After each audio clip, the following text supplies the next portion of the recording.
João capítulo 4, versículo 31 a 34 diz assim: E entretanto os seus discípulos lhe rogaram, dizendo: Rabi, come. Ele, porém, lhes disse: Uma comida tenho para comer, que vós não conheceis. Então os discípulos diziam uns aos outros: Trouxe-lhe porventura alguém algo de comer? Jesus disse-lhes: A minha comida é fazer a vontade daquele que me enviou e realizar a sua obra. Nós vamos hoje então encerrar, pelo menos pelo futuro próximo, a nossa série sobre histórias e parábolas. E na realidade hoje vamos falar sobre o alimento do alto, que não é bem uma história, mas ele vem depois de um ocorrido que é justamente o encontro que Jesus teve com a mulher samaritana no poço. Mas ele está aqui falando, Jesus está falando sobre alimento. Ele usou o termo a minha comida, o meu alimento. Todo alimento, como nós sabemos, ele nutre, o alimento ele dá crescimento, ele possibilita crescimento, ele dá força, energia, disposição. E sem comida, nós morremos. Devagar, mas morremos. Tem muitas mães e avós que acham que se o seu filhinho, sua filhinha, seu neto não lanchar entre o café da manhã e o almoço, ele vai morrer pouco depois. Isso não é verdade. O corpo humano, em condições normais, ele pode ficar até 50 dias. 50 dias sem comer. Com água, mas sem alimento. 50 dias. Claro, se alguém está doente, malnutrido, já é outra conversa. Mas alguém normal, não precisa estar no pico de saúde, mas alguém normal, normalmente, em boa saúde, pode ficar até 50 dias sem alimento. E no decorrer disso, você vai perdendo força, vigor, disposição. Você não vai morrer, você vai minguando. Você não vai ter aquela disposição, aquele brilho nos olhos, aquela garra. Mas você não vai morrer. Em condições espirituais, uma vez somos salvos, espiritualmente não podemos morrer, porque o dom gratuito de Deus é a vida eterna. E se eterna não acaba. Mas o que pode acontecer é que o crente espiritualmente pode ficar malnutrido. Como eu disse, o espírito não morre, mas ele vai minguando, vai ficando fraco, sem disposição, sem garra, sem vontade, sem aquele brilho nos olhos, sem aquela energia, aquela vontade, mas ele vai ficando abatido. Jesus, aqui, ele fala desta comida que ele precisava. Ele disse, eu tenho uma comida que vocês não conhecem. A minha comida, ou seja, o meu alimento, aquilo que me dá força, que me dá vigor, que me dá vontade, aquilo que me sustenta é fazer a vontade do meu Pai. Era um alimento, e se Jesus precisava desse alimento, e a gente?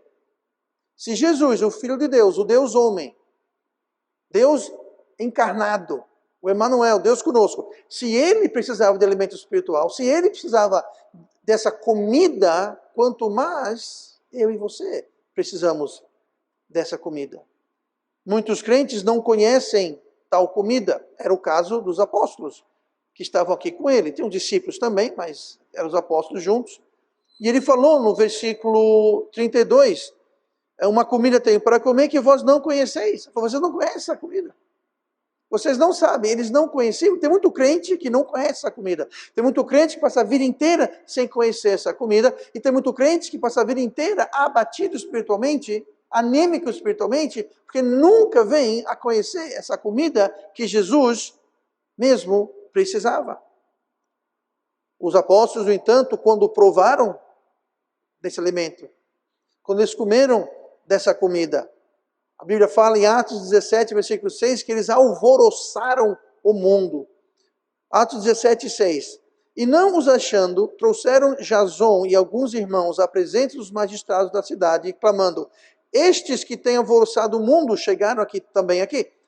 Está falando sobre os discípulos que levaram para serem julgados, entre aspas, e disseram, esses daqui têm alvoroçado. O que é alvoroçar? É virar de ponta cabeça, é fazer confusão. É fazer tumulto. Eles tinham tumultuado Jerusalém, toda aquela região com o evangelho. Por quê? Porque agora eles estavam alimentados, estavam com garra, estavam com vontade, estavam com disposição, estavam com poder para alvoroçar. E você lê o livro de Atos, você vê que alvoroçamento estava acontecendo na cidade de Jerusalém. Por quê? Porque eles haviam provado, haviam comido dessa comida que outrora eles não conheciam, mas agora eles conhecem. Muitos crentes não querem transformar suas vidas, e essa comida, esse alimento, ela pode transformar a sua vida. Mas muitos crentes não querem essa transformação, porque eles não querem ser transformados. Eles estão contentes e satisfeitos do jeito que estão. Não, para mim está bom, para que mudar um time que está ganhando? Mas a verdade é que eles não percebem que o time não está ganhando, o time está perdendo e perdendo feio. Está perdendo feio. Eles que acham, eles que estão cegos, a verdade, estão levando uma goleada, estão levando uma surra, mas achando que está tudo bem. Então eles não buscam, não aceitam, não se interessam por tal transformação. E o motivo é porque Deus é secundário para essas pessoas. Ou terciário, ou qualquer outra coisa. Deus não está no seu devido lugar na vida de tais pessoas. Eles colocam Deus na frente, eles colocam Deus atrás e colocam suas vontades, seus desejos na frente. Eles fazem do principal o secundário e do secundário o principal. Não há nada errado com o trabalho, carreira, finanças, estudos, família, nada disso. Isso faz parte da existência nesta vida, isso faz parte do nosso chamado. Sabe, muita gente fala, Deus não me chamou para nada. Bom, Deus chamou você, ser talvez um esposo, uma esposa, um pai, uma mãe, um filho. Um desses você é. Se você não é um pai, uma mãe, você é um filho. Um irmão na igreja. Um funcionário. Um bom estudante, um bom vizinho, um bom cidadão. Um bom profissional.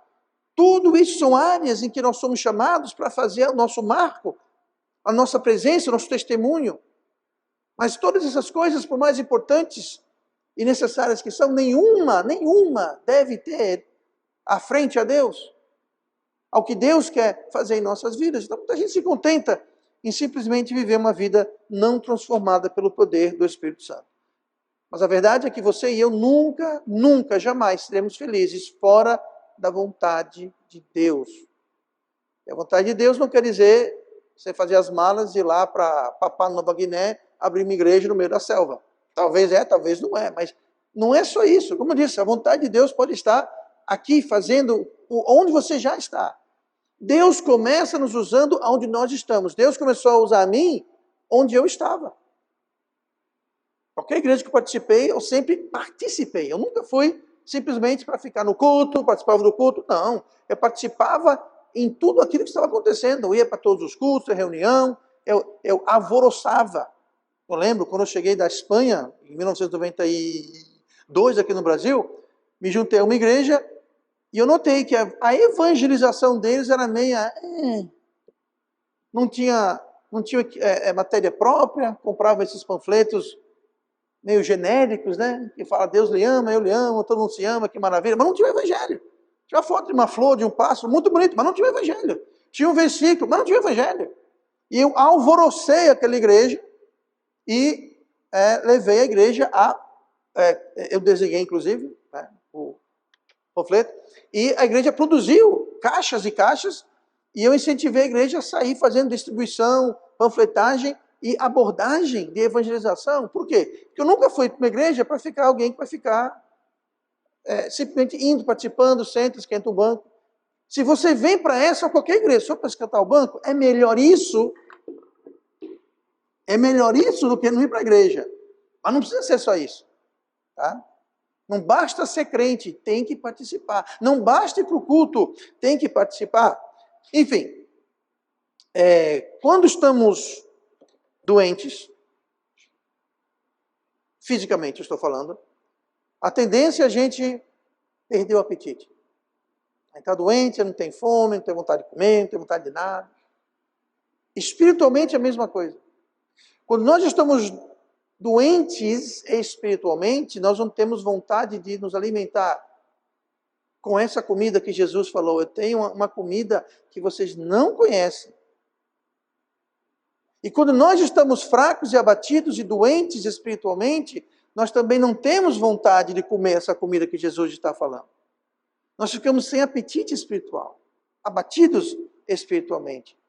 E um dos sintomas de uma doença espiritual é a falta de apetite por essa comida que Jesus está falando. Então, eu quero hoje falar sobre o alimento do alto. Olhe comigo para o versículo 34, e eu vou ler o 34 e o 35.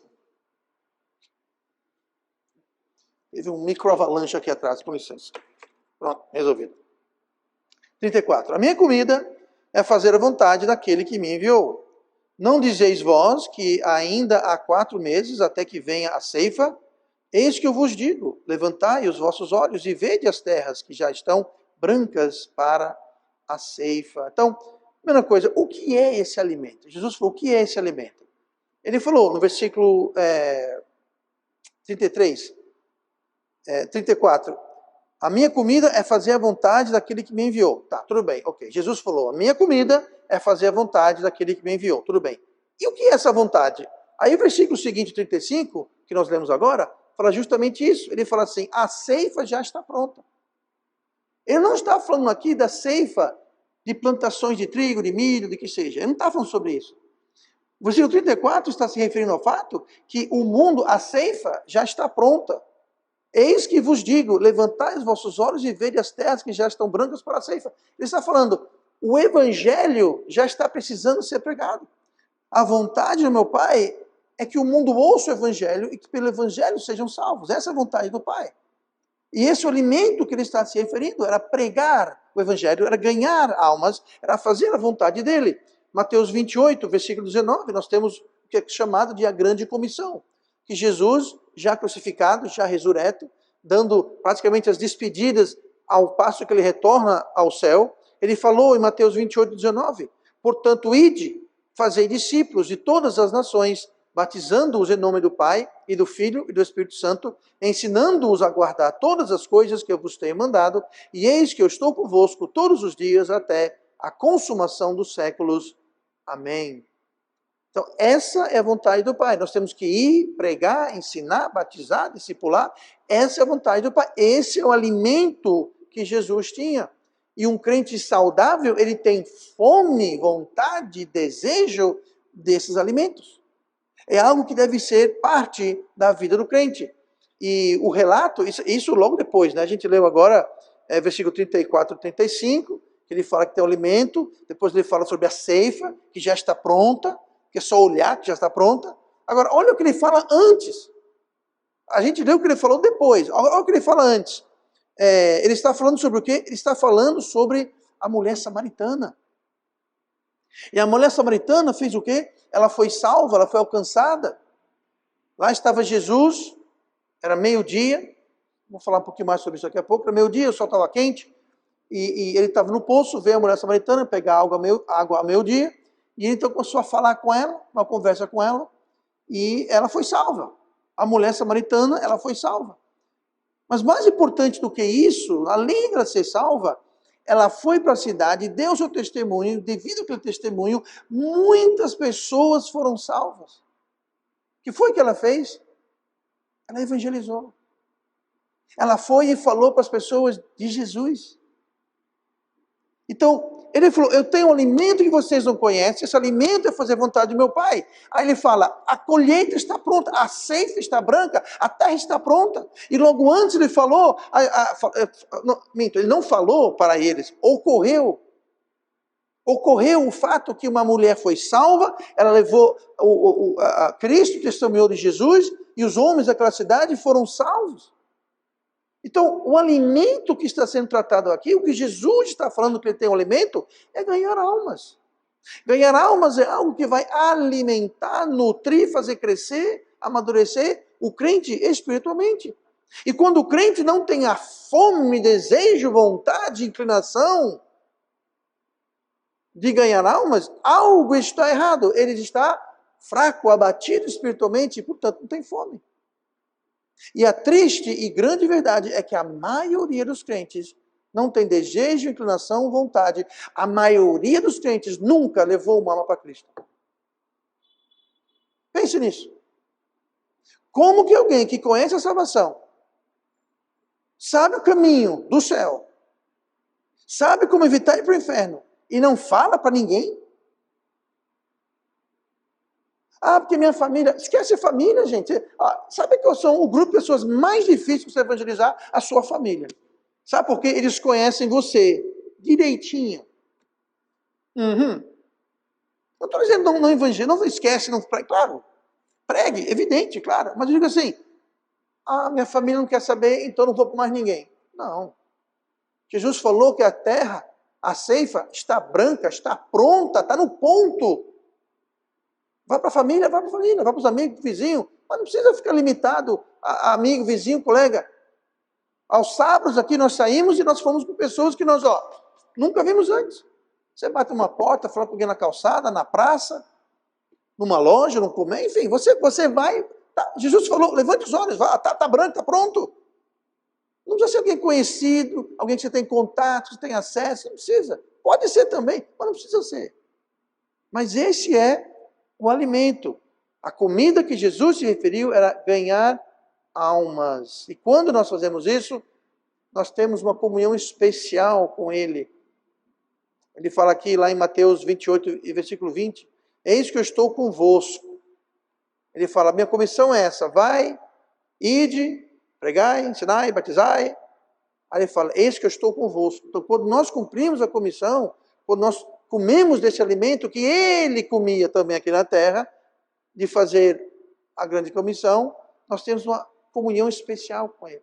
E isso é muito importante que a gente reconheçamos isso. Então, se você não está engajado de alguma forma em ganhar almas, então vou ser bem franco, você está sendo uma decepção para Deus. Por quê, pastor? Porque Deus nos salvou e nos deixou aqui justamente para levar o evangelho para as pessoas. Não, Deus deixou a gente aqui para louvar o seu nome. Também, mas entenda uma coisa, quando a gente chegar no céu, nós vamos poder louvar o seu nome muito melhor. Não, Ele deixou aqui para a gente ter comunhão com Ele. Verdade, mas quando chegarmos no céu, nós vamos ter comunhão muito melhor com Ele. Agora, uma vez que chegou no céu, quem poderá você levar a Cristo? A quem você vai testemunhar no céu? Para quem já está no céu? Então entenda, fazer a sua comissão aqui, nessa vida, nessa terra, é a coisa mais importante, porque não tem louvor, comunhão, não tem nada que nós não possamos fazer melhor e mais perfeitamente uma vez no céu. Com a única exceção da comissão. Lá não vou poder pregar o evangelho para ninguém, batizar ninguém, ensinar ninguém, nada disso. Por quê? Já está no céu.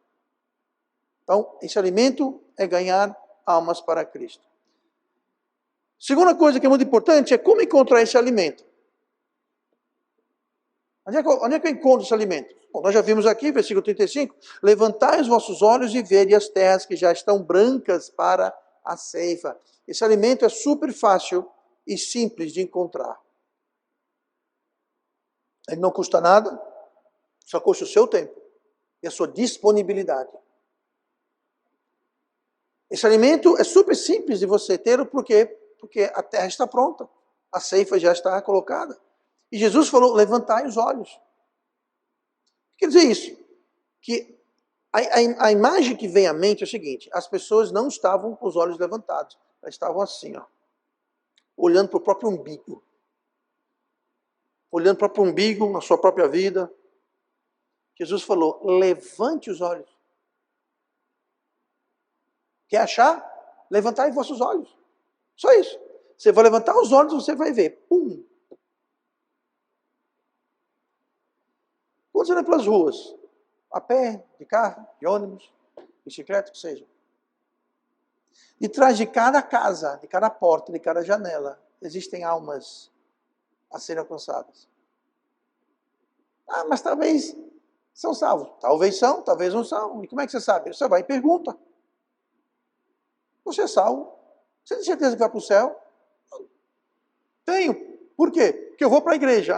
Então me desculpe, mas a Bíblia não fala que ir para a igreja salva ninguém. E você é salvo? Sou, por quê? Ah, porque eu não faço isso, não faço aquilo, eu sou bonzinho, não sei o que mais. Sinto muito, a Bíblia não fala que é assim que vai para o céu, não. Será que são salvos? Eu não sei. O que a gente faz? Pergunte, levante os olhos. Vai e pergunta.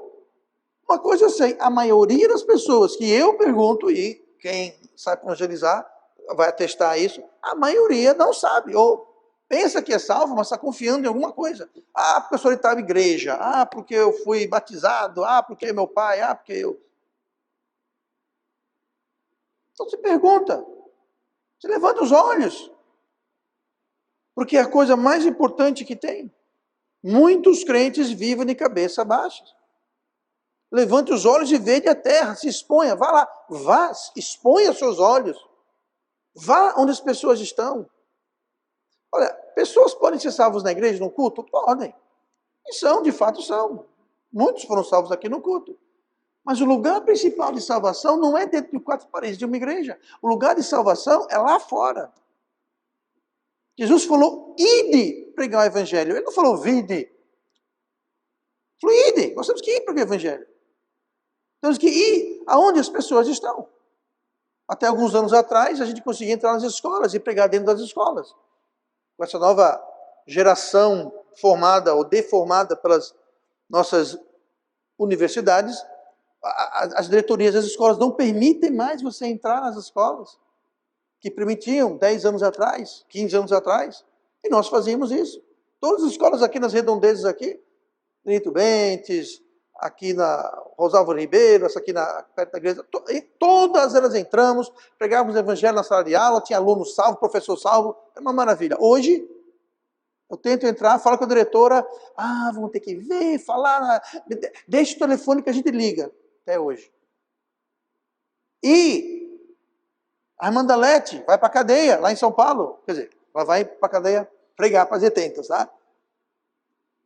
Ela tem um ministério invejável, porque eles não têm para onde ir, né? Não vão embora. Vão ficar ouvindo ali, não tem como sair fora. Temos que ir onde as pessoas estão. Não quer ir para a cadeia, para a prisão, não pode ir para a escola. Ok, vá para as ruas, para as praças. As portas, vamos aonde as pessoas estão. Fazer o quê? Ganhar almas. Esse é o alimento que Jesus falou. Porque já está pronto, está maduro, só falta ceifar, colher. Um dos versículos mais tristes em Lucas 10:2 é quando Jesus, falando sobre a ceifa, falando sobre a colheita está pronta, ele falou assim, Lucas 10:12, e dizia-lhes, grande é em verdade a seara, mas os obreiros são poucos. Rogai, pois, ao Senhor da seara que envie obreiros para a sua seara. Os obreiros são poucos. Não é triste isso? Os obreiros, os ceifeiros, os que vão colher, que vão fazer a vontade do Pai, que vão se alimentar dessa comida, são poucos. São poucos. O que me entristece muito, geralmente, é um sábado de manhã, você vê um monte de falso testemunho de Jeová. Domingo de manhã, um monte. Idoso, jovem, criança, meia-idade, casais, solteiros. Você vê os mormons com os crachazinhos pretos dele, sempre para baixo. Triste que eles não estão levando o evangelho, estão levando uma mentira, engano. Mas eles vão. Sabe por quê? Eles estão fazendo aquilo para contribuir e assegurar a salvação. Por obras. Eu vou evangelizar. E eles ensinam isso. Você ganhar um lugar no céu, você tem que evangelizar, você tem que fazer. Aí você vê todos eles. Agora, o evangelho verdadeiro, a salvação é pela graça. É pela graça? Não tem que fazer nada? Não. Então não vou fazer nada. Jesus falou, os obreiros são poucos. Por quê? É pela graça. É pela graça. Então eu vou ter de graça. Pensamento errado. Mas é o que acontece. Eu lembro, anos atrás, quando eu morava ainda lá em Londres, na igreja, sábado de manhã, a gente ia sábado de manhã. Era tipo outubro, estava chovendo, frio. Pastor é bonzinho. Pastor, quando está chovendo ou frio aqui em Maceió, a gente cancela a evangelização. Lá não. Lá, meu pastor na época, era um carrasco. Está chovendo? Não tem problema, vai de guarda-chuva. Só que estava frio, chovia. Lá as casas são aquecidas quando faz frio. Então a pessoa abre a porta para falar com você e o calor está saindo, esfriando a casa deles. Então você não tem muito tempo. E você molhado, embaixo de um guarda-chuva, pingando. E uma vez estava eu e um irmão lá, o Jonathan Gelingio. Era um irmãozinho muito querido. Eu e ele fazíamos muita coisa juntos para o Senhor. E uma mulher perguntou para a gente, por que você está fazendo isso, hein? Vocês ganham o quê com isso? O que vocês ganham com isso? Eu olhei para ele, olhou para mim, a vontade, eu falei, realmente, ele não ganha nada, tchau, passe bem. E queima no inferno, sua ingrata. Não falamos isso. Mas eu falei, nós estamos aqui por você, minha senhora. Porque existe o céu, existe o inferno. E nós queremos mostrar para você, porta fechada na sua cara. Quem aqui já teve uma porta fechada na sua cara? Ou algo parecido? A Yasmin, por outros motivos, né, Yasmin? Por outros motivos. Não foi por causa do evangelho, não, estou brincando. Tá? Lá acontece muito isso. Tá? Mas enfim, gente, enfim. Levou o evangelho, está pronto. Vamos lá, terminando então hoje, para a gente, na reta final aqui, vamos para Hebreus 5, capítulo 14. O alimento do alto, nós já estabelecemos o que é esse alimento. Nós já estabelecemos aonde encontrar esse alimento e vamos falar rapidamente agora sobre o que a falta desse alimento gera na vida do crente, essa anemia espiritual. Hebreus 5,14. Mas o mantimento sólido é para os perfeitos, os quais, em razão do costume, têm os sentidos exercitados para discernir tanto o bem como o mal.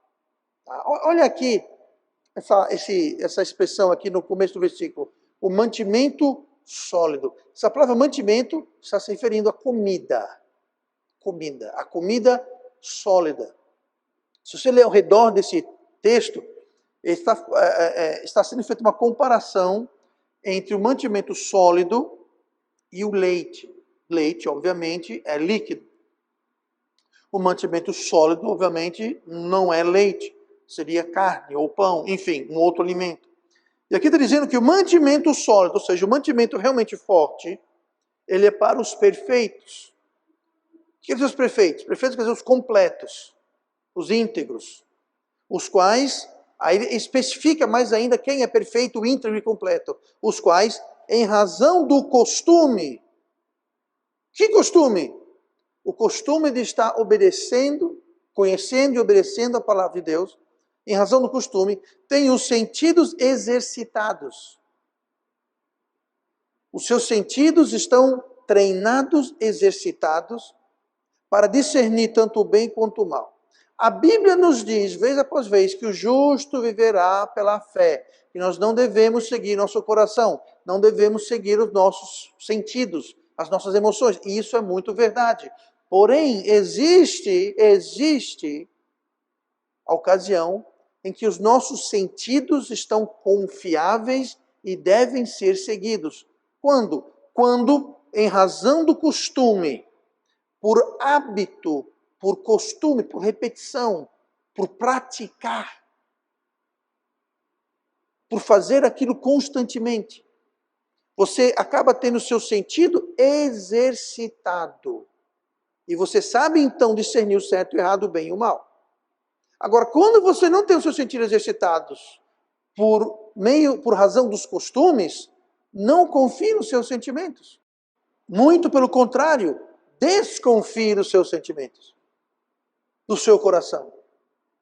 A coisa mais idiótica que um crente pode falar, eu confio no meu coração, a bondade do meu coração. Gente, o nosso coração é mau, nosso coração é perverso. Ninguém deve confiar no coração.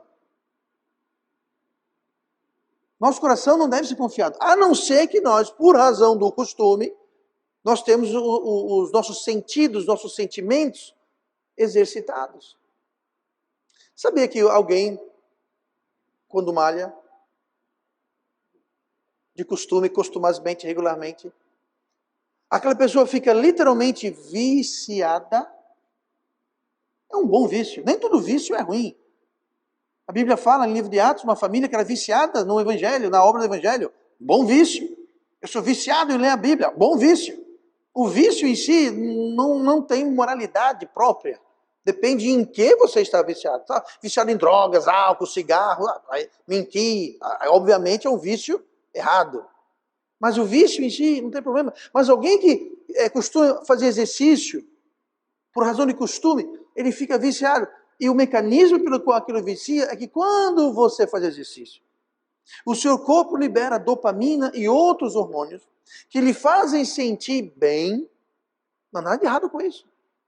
Só que quando você tem um costume constante de fazer exercício, e você se acostuma com aquela adrenalina, aquela dopamina, quando você se acostuma, o corpo fica querendo aquilo. Não há nada de errado com isso. Mas quem vem fazendo exercício durante algum tempo, tem um costume, quando ele não faz, passa alguns dias ou semanas sem fazer, ele fica agoniado. Algo está faltando. É verdadeiro. É a mesma coisa com as coisas de Deus. Você começa a ler sua Bíblia todos os dias, por razão do costume. O seu sentido, as suas emoções, o que você sente, vai dizer, peraí, você não leu a Bíblia hoje, há 2 dias. E você vai saber discernir aquilo, e você vai discernir o quê? Eu vou deixar de fazer isso, eu vou ler minha Bíblia. Desde pequena, minhas filhas, criamos elas assim. Dia e hora de culto é dia e hora de culto. Não tem essa de, porque vamos pensar, eu estou afim, vai dar tempo. Não tem o que pensar, vai dar tempo e acabou-se. Por quê? Por razão do costume, gente.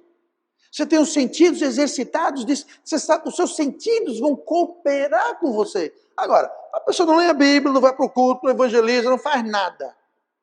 Por quê? Eu não tenho vontade. Claro que não tenho vontade. É por causa daqui, olha. O mantimento sólido é para os perfeitos. Esse mantimento sólido é aquela comida que Jesus falou, que era o alimento dele, que era fazer a vontade do Pai. Então, fazer a vontade do Pai é para os perfeitos, para os íntegros, para aqueles que já estão adequadamente acostumados em fazer aquilo. Então, seus sentidos estão cooperando com ele. Mas quando os seus sentidos não estão cooperando com você, você tem um grande adversário, que é o seu coração, que é mal, perverso, que eu conhecerá. Mas nós podemos domar o nosso coração, nós podemos domar os nossos sentidos, como? Fazendo a vontade do Pai. Que é o quê? Que é pregar o Evangelho. Você começa a pregar o Evangelho, você começa a evangelizar, você vai sentir vontade, desejo, a necessidade de estar na palavra de Deus.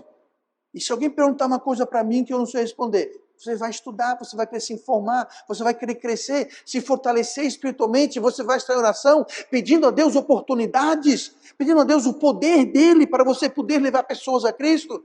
Quando você começa a fazer a vontade do Pai, e a vontade primordial do Pai é ganhar almas, é pregar o Evangelho, você começa a fazer isso, você automaticamente vai crescer em outras áreas da sua vida espiritual, porque esse é o alimento, essa é a comida, o que nutre, é aquilo que vai dar vontade, e gana, e gosto, e garra, para fazer a vontade de Deus.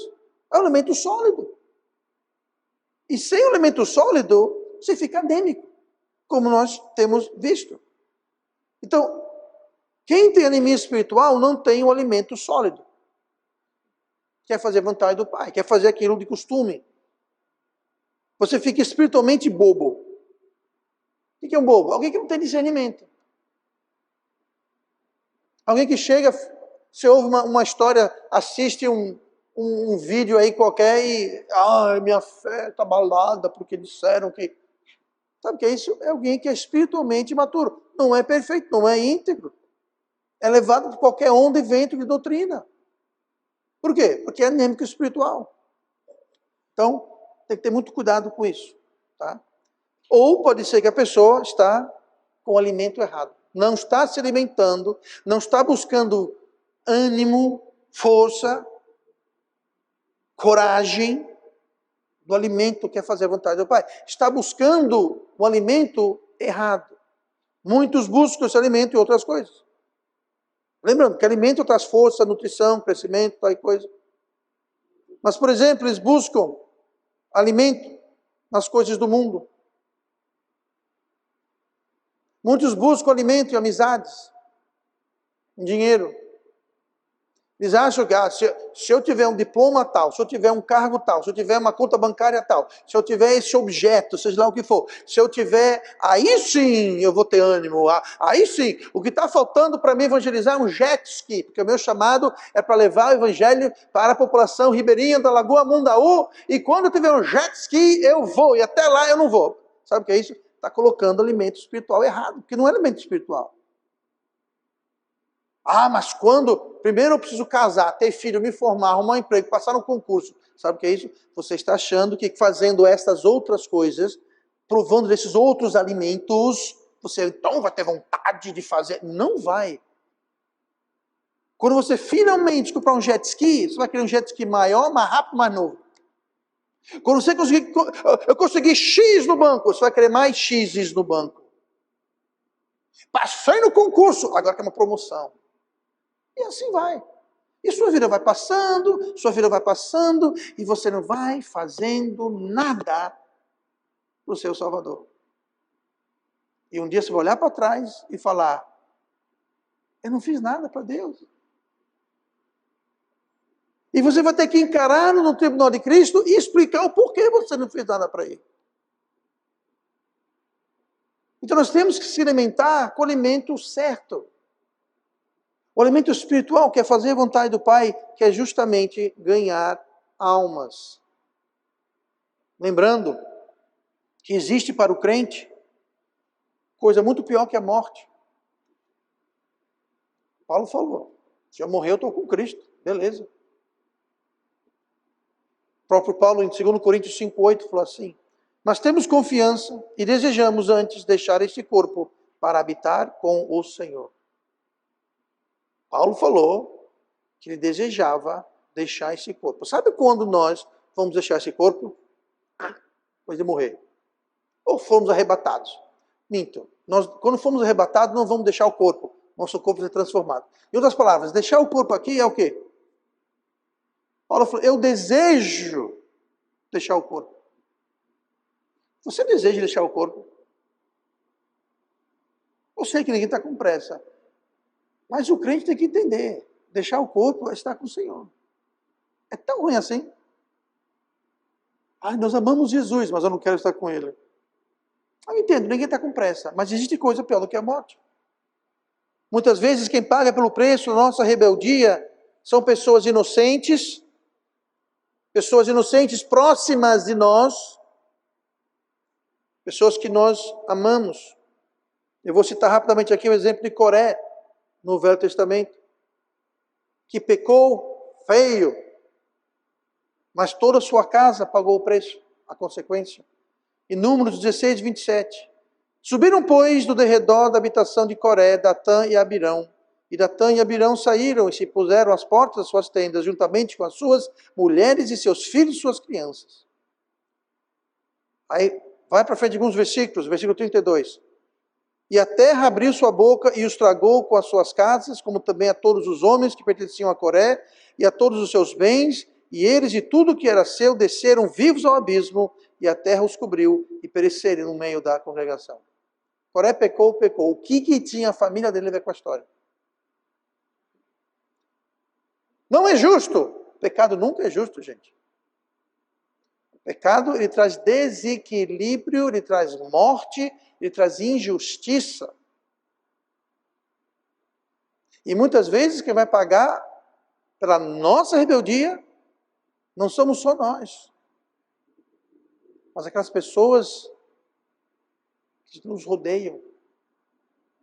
E muitas vezes eles não têm culpa. Mas o pecado gera morte.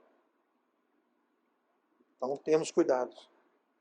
Antes de terminar, quais os sintomas da anemia ou doença espiritual? Número 1, criticismo.